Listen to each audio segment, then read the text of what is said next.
এটা হচ্ছে আমাদের পুরীর তৃতীয় দিনের ব্লগ। আমরা তৃতীয় দিন কোথায় লাঞ্চ করতে এসেছি সেটাই তোমাদের সাথে শেয়ার করতে চলে এলাম একটা ছোট্ট মিনি ব্লগ নিয়ে। এসো বসো আহারে রেস্টুরেন্টটা রয়েছে সি বিচের একদম পাশেই। আর আমরা যে হোটেলে ছিলাম, হোটেল অ্যাপেলো থেকে একদমই সামনে। তো এখানের খাওয়া দাওয়া কেমন সেটাই তোমাদের দেখাতে চলে এলাম। দেখতে পাচ্ছ এটা হচ্ছে মেনু কার্ড, আর প্রাইসগুলো কিন্তু অনেকটাই বেশি, আমার মনে হচ্ছে বেশি, জানি না কেন। তোমরা ট্রাই করে নিতে পারো। এখানে আমরা প্রথমেই একটা করে ফিশ চপ অর্ডার করেছিলাম। ফিশ চপটা খেতে মোটামুটি ভালো ছিল।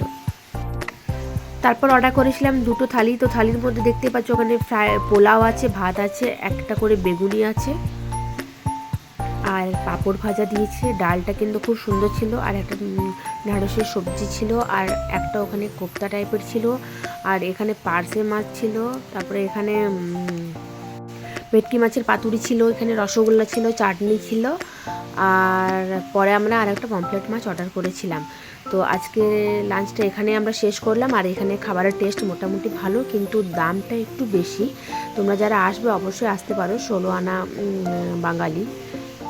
তো রেস্টুরেন্টটা খুব ভালো।